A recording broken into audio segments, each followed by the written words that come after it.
वालेकुम। उम्मीद करती हूँ सब खैरियत से होंगे। अल्हम्दुलिल्लाह सब खैरियत से हैं। तो कैसा लग रहा है ये सारा ब्लॉग्स, मिनी ब्लॉग्स तो आप लोगों ने पहले ही देख लिया है इंस्टाग्राम आईडी पर। तो मेरा इंस्टाग्राम आईडी आप सबको याद होगा ही, हलीमा दिलबार शेख। तो ये समुंदर का आवाज़ सुबह सुबह पानी का अलग ही एक महसूस दे रहा है, जो माहिर इंजॉय कर रहा है। माहिर सुबह उठकर सीधा बीच के सामने चला गया और अलीना पापा सब सो रहे थे। मैं और मेरा बेटा जाकर चुप से बैठकर बस कुछ भी नहीं, ना ही बात की, हम लोग चुप से बैठे और ठंडा ठंडा हवा लिए और वापस रूम पे आ गया था हमारा ब्रेकफास्ट। तो आलू पराठा और था ब्रेड बटर, ब्रेड ऑमलेट, कचौड़ी, जिसको जो खाना था सब खाया। मैं तो ब्रेड बटर ली हूँ और साथ में एग, चाय तो बनता ही है।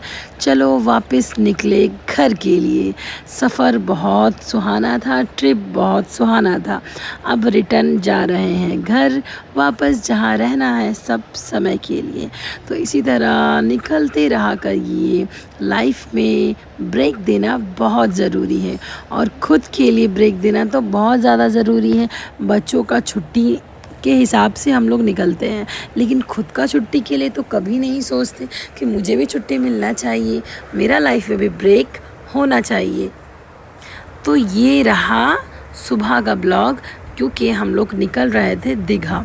दीघा क्यों? क्योंकि दीघा में है मेरी बहन, मेरी फूफू की बेटी, जो भी दीघा आई हुई थी। तो हम लोग जब घर जा ही रहे तो साथ में क्यों ना हम दोनों बहन जाते वक्त कम से कम रास्ता में मिलते जुलते निकल पड़े। तो ये जो रास्ता जा रहा है ये ताजपुर से होकर जाएगा चांदपुर, जहाँ पे एक भी रिसॉर्ट नहीं है, एक भी होटल नहीं, एक भी रेस्टोरेंट नहीं, खाने का कोई सामान नहीं मिलेगा आपको, लेकिन बहुत प्यारा, बहुत सुंदर, ट्रस्ट में इतना प्यारा जगह है, मैं आपको कैसे बताऊं। तो यहाँ पे लिखा हुआ था सना बीच। तो हाँ, सना का अपना एक बीच है, हम लोग बोल रहे थे और खूब हंस रहे थे। तो ये जो जगह जा रहे हैं इतना प्यारा, इतना प्यारा, इतना सुकून लग रहा था कि अरे हम लोग तो मिस कर दिए। हम लोग दीघा से निकले और ताजपुर तक आए, बीच में जो चांदपुर करके जगह था वो हम लोग गए ही नहीं थे। तो हम लोग पूरा गोल घूम कर रिटर्न हम लोग दीघा जा रहे थे। तो ये जो ब्रिज पड़ा था ओए होए, यहाँ पे काफ़ी लोग रुक कर वीडियोस ले रहे थे, मैंने भी एक वीडियो लिया। इतना प्यारा जगह, सुकून, शांति भरा सा। इसके बाद आता है चांदपुर।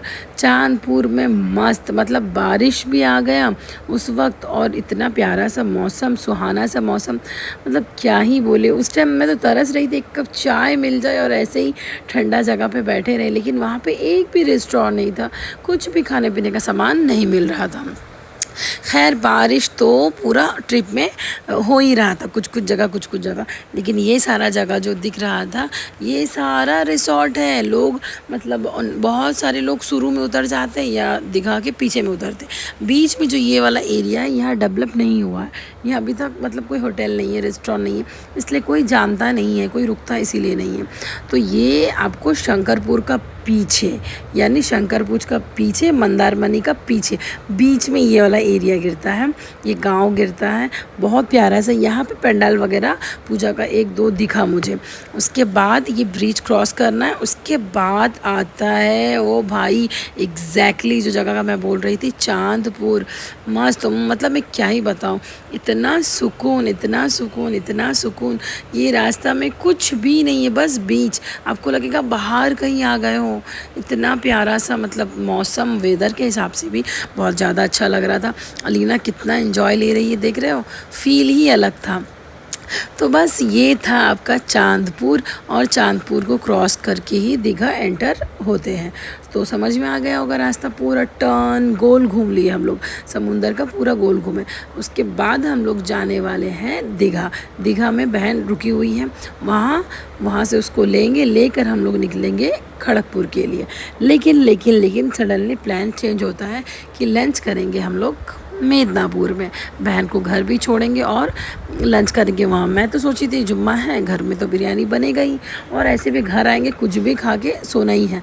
टायर्ड हो गए हैं, सुबह सुबह निकले, दिन भर हम लोग गाड़ी में थे क्योंकि हम लोग दूसरा रास्ता से आ रहे थे। हम लोग आ रहे थे उड़ीसा बॉर्डर के अंदर से। जिस टाइम हम लोग गए थे जो रास्ता से, जो वीडियो मैं नहीं ले पाई थी बारिश की वजह से, बहुत ज़्यादा स्मेल भी था वहाँ पे, तो ये वाला ब्लॉग में वो रास्ता पूरा उड़ीसा बॉर्डर जो है वो पूरा देखिएगा इंशाल्लाह। आप लोग ब्लॉग को कंटिन्यू पूरा देखिए। तो इंस्टाग्राम में कौन कौन मुझे फॉलो किया है, मिनी ब्लॉग्स कौन कौन देखता है, खड़गपुर का कौन कौन है, प्लीज़ कमेंट करो। और टीवी में कौन कौन देखता है मेरा ब्लॉग, फ़ोन में कौन कौन देखता है, ये भी ज़रूर कमेंट करो। चलो फिर आज ये बात तो बता ही देते हैं कि यूट्यूब मैं 9 साल से मैं यूट्यूब ब्लॉग कर रही हूँ, लेकिन मुझे उतना यूट्यूब का नॉलेज नहीं था कि म्यूज़िक नहीं डालना है, कॉपीराइट होता है। तो ये सब के बारे में मुझे नॉलेज नहीं होने की वजह से मेरा ब्लॉग उतना इम्प्रूव नहीं होता था। थंबनेल्स लगाना है, थंबनेल्स में जितना इम्प्रूव रहेगा वीडियो उतना ही आपका क्लियर दिखेगा, अट्रैक्टिव होना ज़रूरी है। यूट्यूब से वाकई ही पैसा इनकम होता है अगर यूट्यूब के हिसाब से आप वीडियो बना रहे हो तो। क्योंकि हम लोग सोचते हैं अरे क्या ही बनेगा, नहीं मिलेगा, पैसा ज़रूर मिलेगा, अर्निंग ज़रूर होगा।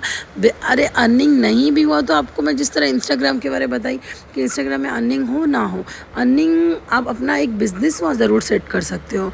उसी तरह यूट्यूब में भी अपना बिज़नेस सेट कर सकते हो। आपका अगर कोई पर्सनल बिज़नेस है उसके ऊपर वीडियो बनाओ, क्योंकि आज जो ज़माना है भाई वो 2025 चल रहा है। यहाँ पे आपको मतलब सोशल नेटवर्क यूज़ करना ही पड़ेगा। तो ये रास्ता समझ में आ रहा है, शंकरपुर, ताजपुर, चांदपुर क्रॉस करके फिर से हम लोग शंकरपुर में एंटर हो के यहाँ से दीघा निकल रहे हैं। आई होप जो रास्ता जो लोग देख रहे हैं वीडियो शुरू से उन लोग को ये बात मेरा समझ में आ जाएगा। तो यूट्यूब का वीडियो बना रहे 9 साल से। हाँ जी, बहुत सा वीडियो को मैं प्राइवेट करके रखी हूँ क्योंकि मुझे मालूम नहीं था म्यूज़िक नहीं डालना है, कॉपीराइट हो जाता है, स्ट्राइक हो जाता है। एक बार कोई अकाउंट में स्ट्राइक हो जाएगा तो वो दोबारा अकाउंट अर्निंग लायक नहीं रहेगा। स्ट्राइक डिलीट करना पड़ता है, म्यूट करना पड़ता है। तो ये कुछ चीज़ें हैं जो मैं जानती हूँ। अगर आप लोग इस चीज़ में इंटरेस्टेड हैं तो कमेंट करें मुझे। बहुत से फ्रेंड्स मेरे मुझे पर्सनली व्हाट्सअप में कमेंट करते, हाँ एटर व्यापारे बॉल। अरे आप कमेंट मेरे वीडियो में आके ज़रूर करो, मैं आपको ज़रूर बताऊंगी इंस्टाग्राम में भी कैसे मतलब बिज़नेस कर सकते हैं, किस तरह एक दूसरे को मिलकर हम लोग बिज़नेस कर सकते हैं, अर्निंग कर सकते हैं, इस बारे में भी ज़रूर बताऊंगी। डीएम करो इंस्टाग्राम आईडी पे। तो चलो दीघा हम लोग आ चुके और बहन को मैंने ले लिया है। ये है ईजू, ये है मेरा भांजा क्यूट सा, और इसका बर्थडे आने वाला है था तब, बल्कि बर्थडे कल हो चुका है क्योंकि आज 13 है। आज मैं डाल रही हूँ ब्लॉग। तो ये हम लोग जा रहे हैं उड़ीसा बॉर्डर से होकर, दीघा से क्रॉस होकर जालेसर, बालेसर, सोनाकन्या, यहाँ से हम लोग निकल रहे हैं। तो ये रहा मेरा भांजा, बहन भी है, जीजा भी है, और यहाँ वही सेम रास्ता जो बहुत स्मेली था, जाते वक्त बहुत स्मेल था, मैं मतलब विंडो खोल नहीं पाई थी। मेरा भांजा बहुत क्यूट सा है, दांत भी आ गया उसको। ये दीघा में एंजॉय किया और हम लोग वहाँ थे, हम लोग को मालूम ही नहीं था कि वो दीघा आए हैं। अगर मालूम होता तो हम लोग साथ में ही निकलते और बहुत ज़्यादा मस्ती होता। तो ये है भांजी, ये है जीजा और ये है बहन। बस यूँ ही सफ़र कटा और हम लोग पहुँच गए मिदनापुर। मिदनापुर में लंच करवाई बहन और जीजा। कोई हालत से वो लोग हमारा मतलब लंच नहीं किए, वो लोग करवाए हम लोग को। तो हम लोगों ने खाया लंच में बिरयानी वगैरह, और बहन को घर छोड़े उनका, और हम लोग निकल पड़े खुद का घर के लिए। तो अच्छा लगा, बहन बच्चे सब मिले।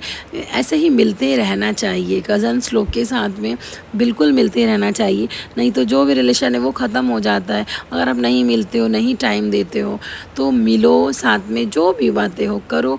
एक कप चाय के साथ भी क्यों ना हो ज़रूर मिलो, क्योंकि छोड़ने से छूट जाता है, चलने से चलता है, मेरा ये मानना है। तो कैसा लगा आपको ये सारा ब्लॉग एंड ट्रिप्स का सारा मेमोरीज़ मैं आप लोग के साथ शेयर कर रही हूँ। लाइक शेयर सब्सक्राइब करिएगा, कमेंट करिएगा, और इंस्टाग्राम में ज़रूर मुझे डीएम करिए। पिछला ब्लॉग से बहुत डीएम मुझे आ रहा है। आई होप आपको अच्छा लगा। Bye bye.